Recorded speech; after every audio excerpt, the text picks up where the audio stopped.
Di film yang satu ini mengisahkan tentang balas dendam seorang wanita yang diperkosa. Dia meninggal dan berubah menjadi sundel bolong untuk balas dendam dan meneror orang yang telah memperkosanya. Dia menganggap kalau orang yang menggarapnya telah menghancurkan masa depan kehidupan rumah tangganya. Akankah balas dendam ini bisa terbalaskan?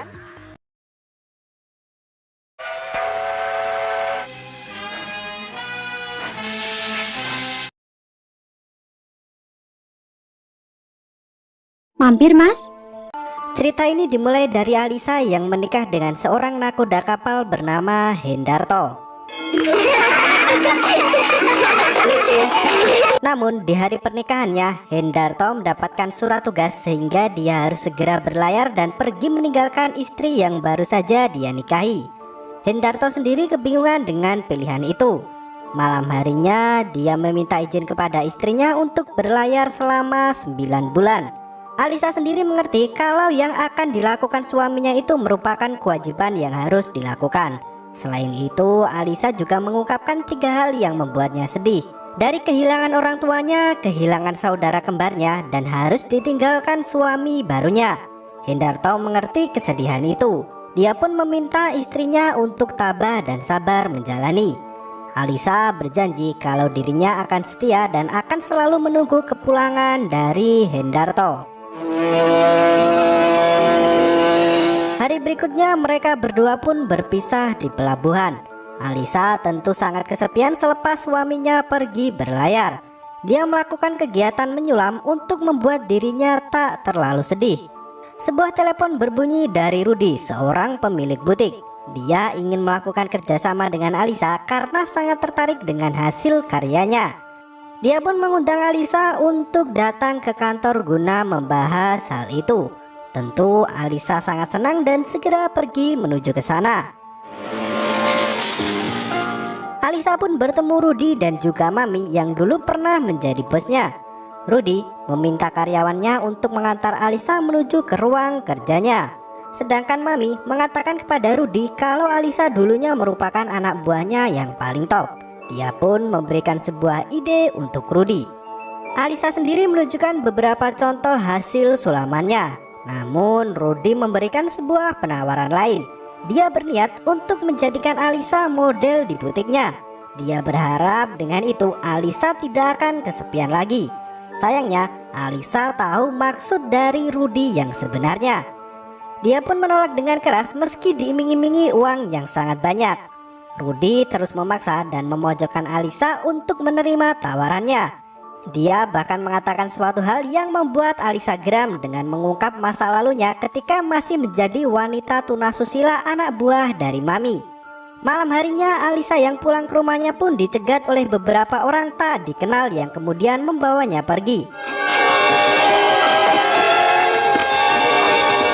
Mereka membawa Alisa ke sebuah gudang tua kosong. Alisa sendiri berusaha kabur namun dia tetap tertangkap. Hingga akhirnya Rudy dan Mami datang. Alisa bersyukur ada orang yang dia kenal. Namun ternyata mereka adalah orang suruhan dari Mami dan Rudy. Mami pun memberikan penawaran kepada Alisa jika dia ingin bebas, yaitu dengan menuruti semua perkataan Rudy. Saya harus jadi pelacur kembali? Tidak, Mami. Sayangnya Alisa tak mau melakukan itu dan dia akhirnya dibawa dan diikat. Alisa pun diperkosa oleh Rudy yang kemudian diperkosa lagi oleh anak buahnya. Alisa yang tak terima dengan hal itu pun melakukan laporan. Dalam persidangan dia mengungkap kalau dirinya telah diperkosa oleh Rudy dan anak buahnya. Namun pengacara dari Rudy dan Mami mengatakan kalau yang terjadi dengan Alisa bukan tindakan pemerkosaan, namun atas dasar suka sama suka karena Alisa dulunya adalah seorang pelacur anak buah Mami. Tentu Alisa tak terima dengan pernyataan itu. Dia juga memberitahu kalau yang telah memperkosanya tidak hanya Rudy, melainkan beberapa orang yang lainnya. Alisa sangat sedih karena apa yang terjadi pada dirinya akan menghancurkan kehidupan rumah tangganya. Kehidupan yang dia impikan setelah terbebas dari jerat lembah hitam. Akhirnya hakim memutuskan untuk menunda sidang itu. Putusan dari persidangan belum ditentukan. Alisa terus termenung meratapi nasibnya kini. Dia bahkan mulai mual dan muntah-muntah. Bi Ijah mengira kalau Alisa hamil. Dia pun mengantar ke dalam kamar dan khawatir ketika melihat darah keluar dari kaki Alisa. Dia menyarankan untuk pergi menemui dokter. Alisa berniat untuk menggugurkan bayi yang ada di perutnya. Sayangnya, dokter tak mau melakukan itu karena hal itu sama saja dengan melakukan pembunuhan. Alisa terus memaksa karena bayi itu bisa menghancurkan kehidupan rumah tangganya karena dia hamil bukan dengan suaminya itu. Dokter sendiri pun terus menolak dan bahkan dalam catatan medisnya, Alisa sudah beberapa kali melakukan aborsi. Dia melakukan itu lebih dari 5 kali. Alisa merasa sedih dengan hal itu. Dia seolah melihat bayangan bayi yang sudah diaborsi olehnya. Dia dihantui oleh banyak anak kecil hingga akhirnya dia jatuh menabrak dinding kaca. Bi Ijah sendiri mencoba untuk menenangkan Alisa. Dia memberikan sebuah surat dari Hendarto untuk Alisa. Namun Alisa yang membaca surat itu tak begitu senang karena suaminya akan pulang seminggu lagi. Dia kebingungan dan merasa malu karena sedang mengandung bayi yang bukan bayi dari suaminya. Alisa pun meminta bantuan Bi Ijah untuk menggugurkan kandungannya. Tentu Bi Ijah tak mau melakukan hal itu. Dia pun memberikan saran, bagaimana kalau bayi dilahirkan saja, dan jika semisal suami Alisa tak menerima, maka dia yang akan merawatnya. Alisa sudah sangat stres dan tertekan terhadap apa yang terjadi. Alisa bergumam sendiri dan tak sanggup melakukan semua itu. Bi Ijah yang membawakan makanan pun menemukan Alisa yang sudah melahirkan bayinya dan meninggal di dalam kamar mandi.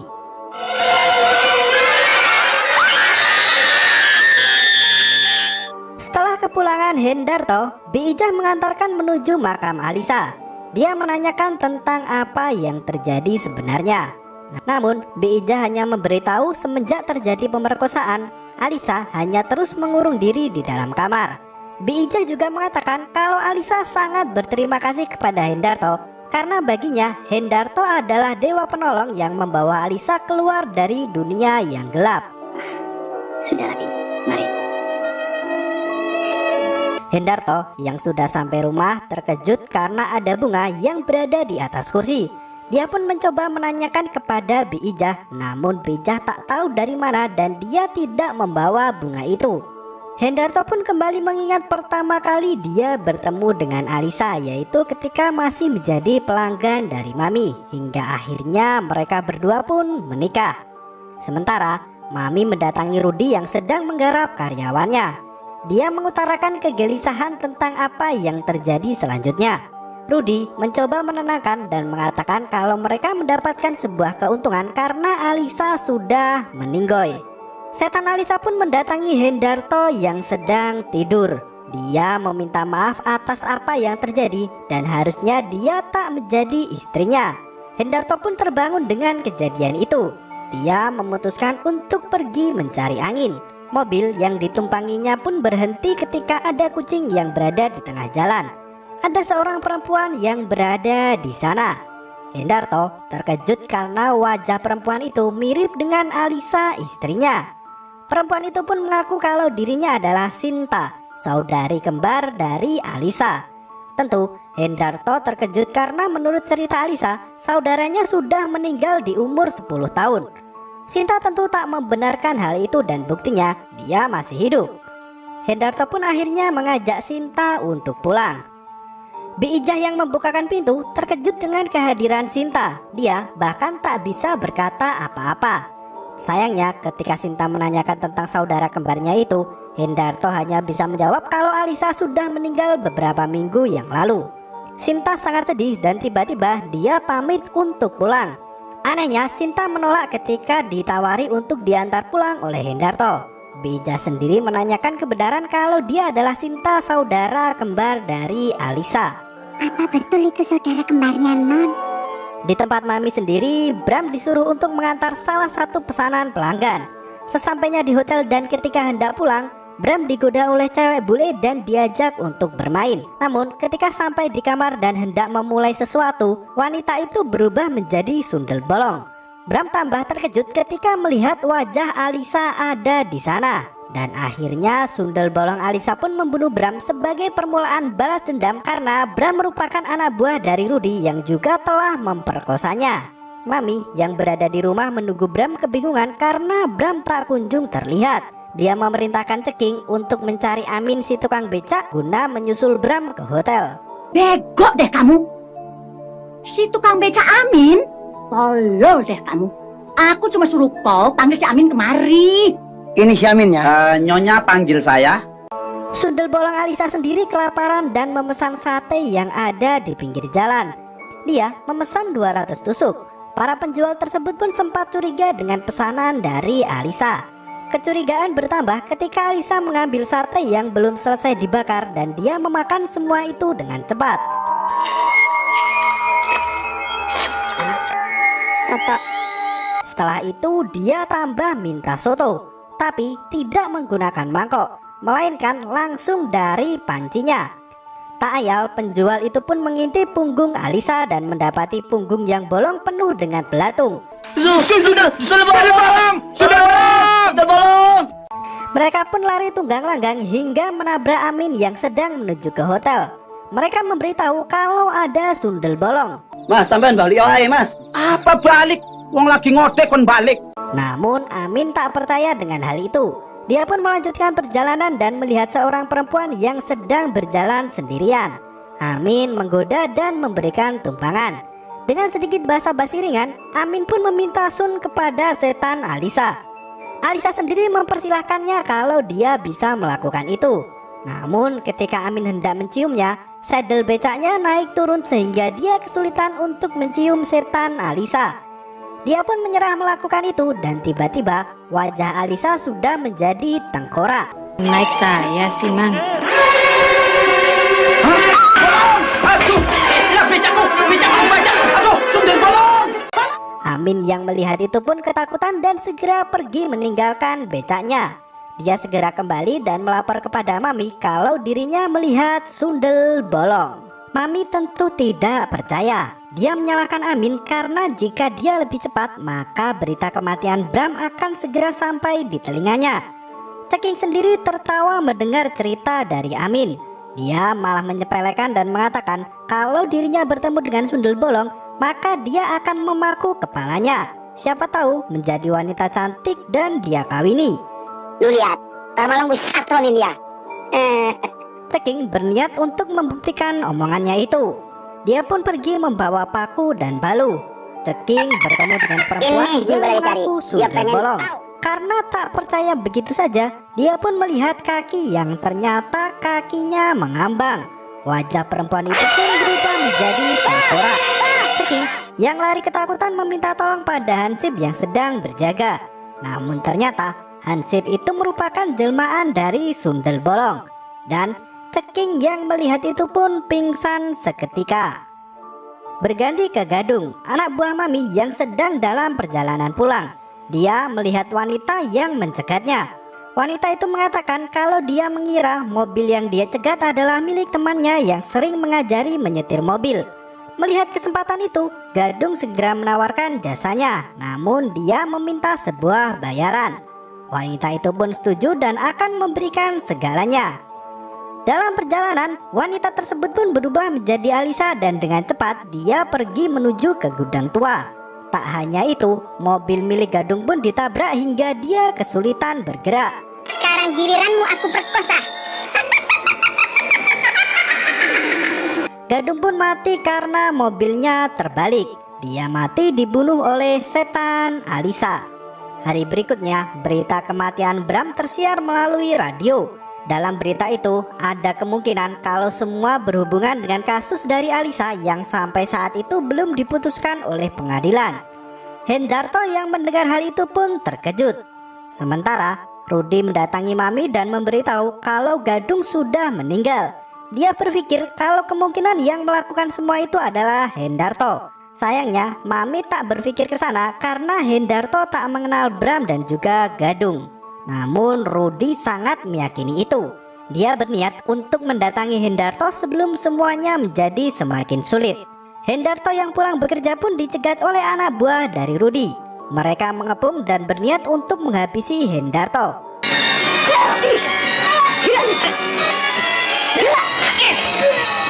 Untungnya Hendarto berhasil selamat berkat polisi yang segera datang. Anak buah dari Rudi sendiri lari kalang kabut. Hendarto yang sudah babak belur dan pulang ke rumahnya, dia ditengok oleh Sinta. Dengan sedikit basa-basi ringan, akhirnya mereka berdua pun bercinta. Namun ketika Hendarto bangun, Sinta sudah menghilang dari kamarnya. Berganti ke Tom dan Sus yang sedang mendorong motornya karena mogok. Kedua anak buah Rudi itu digoda oleh seorang janda yang menawarinya untuk mampir. Mampir, Mas? Namun hanya Tom yang mau masuk ke dalam. Bener nih? Iya. Saya sendirian kok, Mas. Sus memperingatkan kepada Tom kalau bisa jadi wanita itu adalah sundel bolong karena dia tinggal di tempat sepi sendirian. Namun Tom yang sudah keburu nafsu, dia tidak bisa berpikir jernih. Ketika mereka berdua masuk, wanita itu meminta izin keluar. Sementara Sus yang menunggu di luar mendapatkan sebuah gangguan. Sampean sinten? Kulo mati wingi kapuke anyar. Yaitu dia didatangi pocong yang mati wingi kapuke anyar. Sus yang ketakutan pun naik ke atas pohon dan jatuh ke kolam. Dia segera pergi dari tempat itu. Sementara Tom yang hendak keluar rumah, tiba-tiba pintu menghilang. Muncul pocong Alisa yang membunuhnya. Alisa. Dan ternyata lokasi itu merupakan kuburan milik Alisa. Hari berikutnya polisi pun mengevakuasi mayat dari Tom. Polisi di sana menanyakan keanehan yang terjadi dan sebuah fenomena arwah yang gentayangan. Tentu hal itu membuat semua orang kebingungan. Pak Ustadz yang di sana pun memberitahu kalau kemungkinan orang yang mati bunuh diri itu belum bisa tenang. Hanya kepada Allah lah kita berlindung. Di rumah bordir sendiri, para wanita tengah membicarakan tentang Alisa yang menjadi sundel bolong. Mami yang mendengar itu menyuruh mereka untuk menghentikan cerita seperti itu. Dia tidak ingin ada ketakutan yang muncul dan mengganggu bisnisnya. Rudi sendiri pun berniat untuk mencari dukun guna melawan Alisa yang mulai mengganggu mereka. Kali ini mereka sudah tahu siapa musuh sebenarnya, yaitu setan Alisa dan bukan Hendarto. Jeffrey yang berniat untuk mengambil tas milik Mami yang ada di bagasi mobil mendapat sundel bolong yang tengah mengincarnya. Akhirnya Jeffrey pun mati tercekik oleh setan itu. Kali ini setan Alisa langsung mendatangi Mami. Tentu Mami terkejut melihat sundel bolong dan meminta ampun untuk tidak dibunuh. Sayangnya Alisa tetap membunuh Mami dengan melemparkannya ke tiang listrik. Mayatnya pun akhirnya terbakar. Pihak polisi pun menjelaskan kalau Alisa memang mempunyai saudara kembar bernama Sinta. Namun dia sudah meninggal ketika berumur 10 tahun. Dan yang jadi pertanyaan Hendarto adalah siapa Sinta yang selalu menemuinya? Kemungkinan Alisa adalah Sinta itu sendiri. Dia akan menjadi Sinta ketika menemui Hendarto dan akan berubah menjadi sundel bolong ketika menemui musuhnya. Hendarto pun berniat membuktikan sendiri tentang kebenaran istrinya yang menjadi setan sundel bolong. Rudi dan anak buahnya mendatangi kuburan milik Alisa bersama dengan seorang dukun. Di saat yang bersamaan, Hendarto yang hendak pergi dicegat oleh Sinta. Dia pun mengajak Sinta untuk makan malam bersama. Kali ini Hendarto menanyakan tentang kebenaran Sinta yang juga Alisa. Sayangnya Sinta hanya bisa terkejut. Tiba-tiba dia berpamitan untuk pergi dan mengatakan kalau ada yang ingin merusak makamnya, yaitu Rudi. Hendarto sendiri kebingungan dan dia menemukan tas milik Sinta yang tertinggal. Di sana ada sebuah foto perkawinannya dengan Alisa dahulu. Hendarto segera pergi menyusul Sinta dan ada polisi yang ingin ikut bersamanya.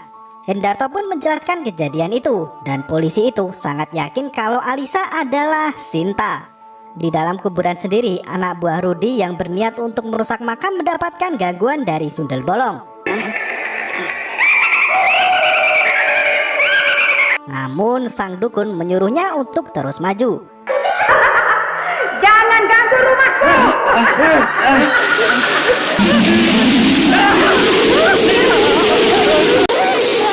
Gangguan yang terjadi pun semakin besar. Sang dukun yang melawan Alisa pun kalah.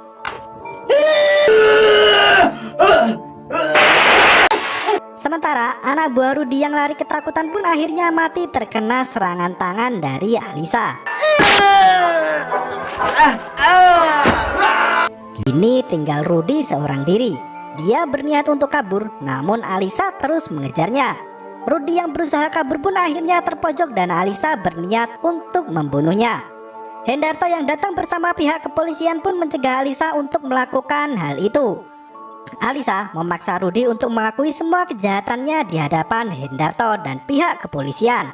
Namun sayangnya setelah Rudy mengakui semua kejahatan yang telah ia lakukan, dia pun meninggoy. Hendarto menyuruh Alisa untuk melepas semuanya.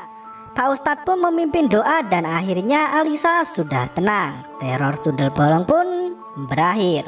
Sebuah film horor dari tahun 1980-an. Ingat kalau dulu pernah nonton film ini ketika masih SD. Waktu itu biasanya setelah pulang sekolah. Dengan suasana desa di Magelang membuat kesan film itu bertambah ngeri. Sundel bolong, kisah balas dendam dari wanita yang telah diperkosa dan dihancurkan hidupnya. Terima kasih dan sampai jumpa.